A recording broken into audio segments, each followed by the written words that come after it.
கண்ணியமிக்க சகோதர சகோதரிகளே, அல்லாஹ்வின் நல்லடியார்களே, அஸ்ஸலாமு அலைக்கும் வரஹ்மத்துல்லாஹி வபரகாத்துஹு. அல்ஹம்துலில்லாஹ். அல்லாஹும்ம ஸல்லி அலா முஹம்மதின் வஅலா ஆலி முஹம்மதின் வபாரிக் வஸல்லிம். இது உங்களுடைய இஸ்லாமிய பதை சேனல். நமக்கு ரஜப் மாதம் ஆரம்பிச்சிருச்சு. அதுலேயும் இது பார்த்திங்கன்னா முதல் வியாழக்கிழமை வெள்ளிக்கிழமையை நம்ம அடைந்திருக்கிறோம்.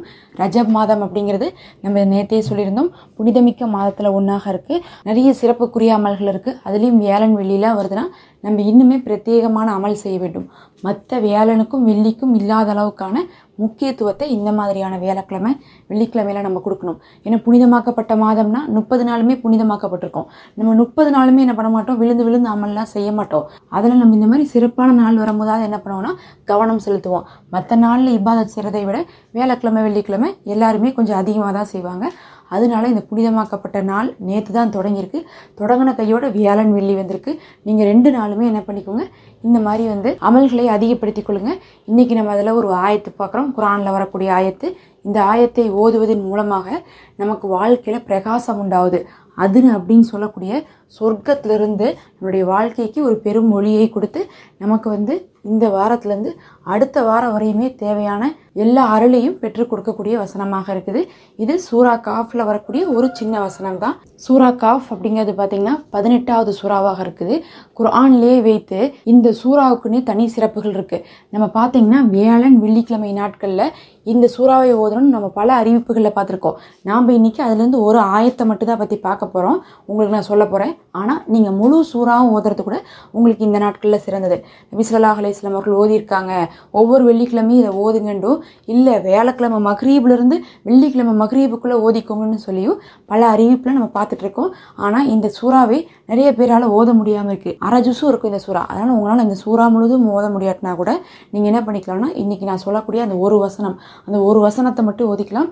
அது மட்டும் இல்லை, இந்த சூறாவுடைய முதல் 10 வசனமும் கடைசி 10 வசனமும் இருக்குது பாருங்கள். அதாவது சூரா கஹஃபுடைய முதல் 10 வசனமும் கடைசி 10 வசனமும் அதை மட்டுமாவது ஓதிக்கொள்ளுங்க. ஏன்னா அந்த முதல் 10 வசனத்துக்கும் கடைசி 10 வசனத்துக்குமே நிறைய சிறப்பு இருக்குது. அது ஓதுறதுக்கு உங்களுக்கு 5 நிமிஷம் தான் ஆகும். அதுவும் முதல் 10 வசனம் ரொம்ப சிறுசாக இருக்கும். கடைசி 10 வசனம் வேணால் ஒரு 2 லைன் வர மாதிரி இருக்கும் எல்லாமே. அதனால் முழு காஃப் சூறா ஓத முடியாது அப்படின்னு சொல்லிட்டு எப்பயுமே நான் வியாழக்கிழமை வெள்ளிக்கிழமை காஃப் சூறாவே ஓத மாட்டேன்னு விடுறதை விடவும் நீங்கள் என்ன பண்ணிக்கோங்க, அந்த முதல் 10 வசனத்தையும் கடைசி 10 வசனத்தையும் நீங்கள் இன்றைய தினம் ஓதிக்கொள்ளுங்க. வியாழக்கிழமையும் ஓதலாம், வெள்ளிக்கிழமையும் ஓதலாம். அது பார்க்கும்போது உங்களுக்கு பல்வேறு அறிவிப்பில் பல்வேறு நாட்களில் வந்திருக்கு. அதனால் நம்ம வியாழன் அல்லது வெள்ளிக்கிழமை எப்போ வேணால் இப்போ நம்ம சொல்கிறத நம்ம செஞ்சுக்கலாம். முடிஞ்சால் 2 நாளும் செஞ்சுக்கோங்க, ரொம்ப சிறப்பாக இருக்கும். ஏன்னா ஒரு அடியானுக்கு நினைவுபடுத்த வேண்டிய முக்கியமான 4 விஷயத்தை அல்லாஹ் அந்த சூறாக்குள்ளே வச்சுருக்கான். முதல் விஷயம் என்னென்னா, அல்லாஹுவை தவிர வேறு எந்த ஒரு விஷயத்துக்கும் இந்த உலகத்தில் நீங்கள் முக்கியத்துவம் கொடுக்கக்கூடாது. தீனுடைய விஷயத்துக்கும் மார்க்க விஷயத்துக்கும் தான் முக்கியத்துவம் கொடுக்கணும்னு சொல்லிட்டு அல்லாஹ் முதல் படிப்பினையாக அந்த சூறாவில் வச்சுருக்கான். 2வது படிப்பினையாக அல்லாஹ் அந்த சூறாவில் சொல்லக்கூடிய விஷயம் என்னென்னா, இந்த உலகத்தில் இருக்கக்கூடிய அனைத்துமே அழிந்து போகக்கூடியது, உங்களுக்கு மறுமையில் இருக்கக்கூடியதாக நிரந்தரமாக இருக்கும். அதனால் இந்த உலகத்துடைய செல்வத்தின் மீது நீங்கள் பெருமை கொள்ள வேண்டாம்னு சொல்லி 2வது படிப்பினையாக சூரா கௌஃப்ல அல்லாஹ் சொல்கிறான். 3வது படிப்பினையாக அல்லாஹ் சொல்வது, இந்த உலகத்தில் இருக்கிற யாருக்குமே எல்லா விஷயமுமே தெரிஞ்சிருக்குது அப்படின்னு இல்லை. எல்லாருக்குமே நான் கொடுத்துருக்கிற அறிவு தான் அவர்களுக்கு. ஒருத்தவங்களுக்கு நான் கொடுத்தது ஒருத்தவங்களுக்கு நான் கொடுக்கல.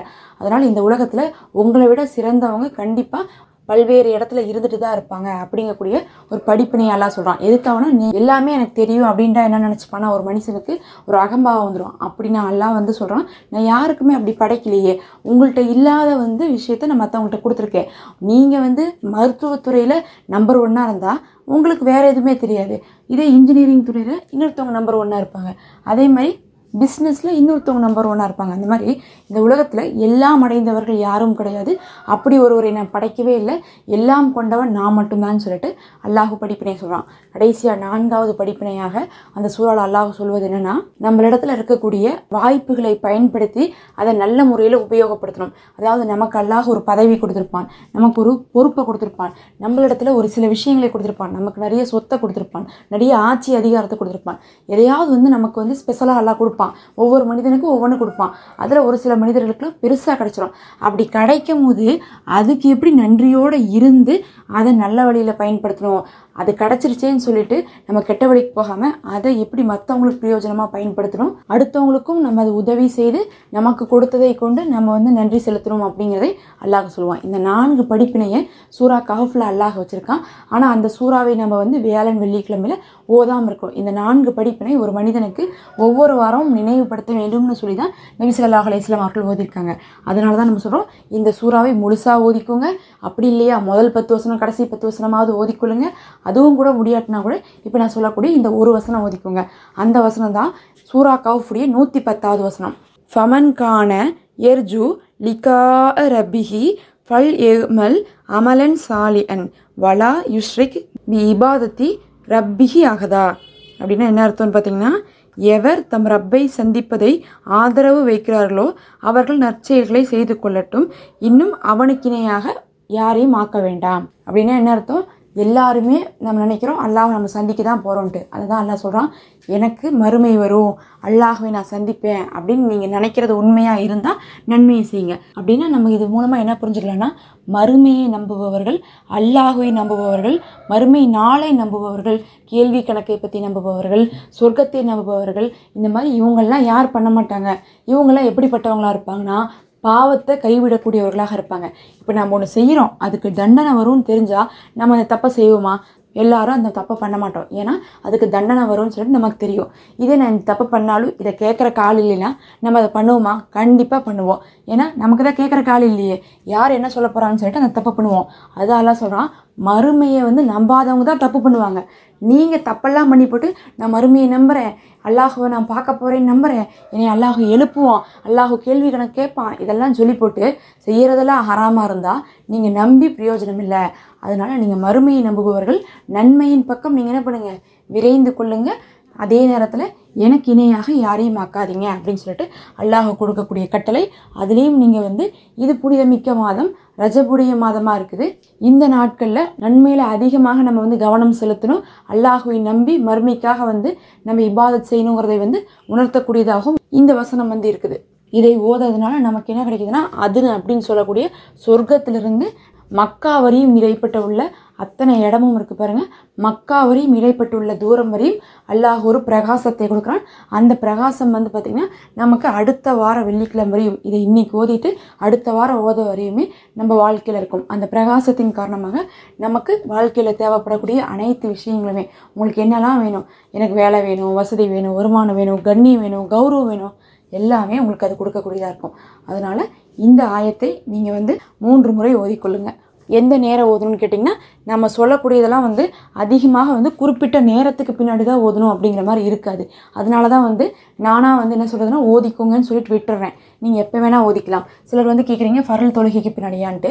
ஃபரல் தொழுகைக்கு பின்னாடி தான் ஓதணும்னு கிடையாது, எப்போ முடியுமோ அப்போ ஓதிக்கோங்க. அப்படி ஏதாவது இருந்தால் நானே உங்களுக்கு குறிப்பிட்டு சொல்லுவேன், ஃபரல் தொழுகைக்கு பின்னாடி ஓதுங்கன்னு சொல்லிட்டு. அதேமாதிரி தொழுகை இல்லாதவங்க ஓதலாமான்னு கேட்குறீங்க.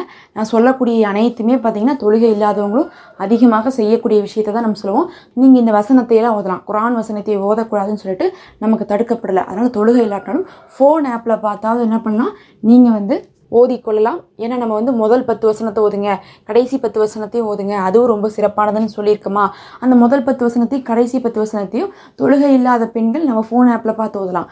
ஆனால் ஒரு விஷயம் இருக்குது, நம்ம தொழுகை இல்லாதவங்க குரான் ஆயத்தை ஓதுறாங்க, குரானில் இருக்கக்கூடிய சூறாவை ஓதுறாங்கன்னா அவங்க இன்றைக்கி தான் நான் தொழுகை இல்லை அதனால நான் குரான் ஓதுறேன் அப்படிங்கிற மாதிரி ஓதாமல், நான் வளமையாக ஓதக்கூடிய சில விஷயங்கள், நான் வார வேலைக்கிழமை வந்தால் இந்த சூறா ஓதுவேன், தினமும் நைட்டு படிக்கும்போது இந்த சூறா ஓதிட்டு படிப்பேன், அந்த மாதிரிலாம் உங்களுக்கு இருக்குதுன்னா அந்த விஷயத்தை நீங்கள் தொழுகை இல்லாதவங்க தொழுகை இல்லாட்டினாலும் கூட நீங்கள் செய்து கொள்ளலாம். இது மட்டும் இல்லை, இன்றைக்கி நான் உங்களுக்கு ஒரு பிரத்யேகமான துவாவை போட்டிருக்கேன். அந்த துவாவை வியாழன் வெள்ளி 2 நாள் நியத்து வச்சு ஓதுங்க. உங்களுக்கு என்ன வேணுமோ அதை நினச்சி ஓதுங்க. உங்களுக்கு வேணுங்கிறது உங்கள் கையில் கிடைக்கும். அவ்வளோ பிரத்யேகமான அமல் அது. அதனுடைய லிங்க்கை நான் ஃபஸ்ட்டு கமெண்ட்டில் கொடுக்குறேன். அஸ்ஸலாமு அலைக்கும் வரஹ்மத்துல்லாஹ். மறக்காமல் சப்ஸ்கிரைப் பண்ணிக்கோங்க.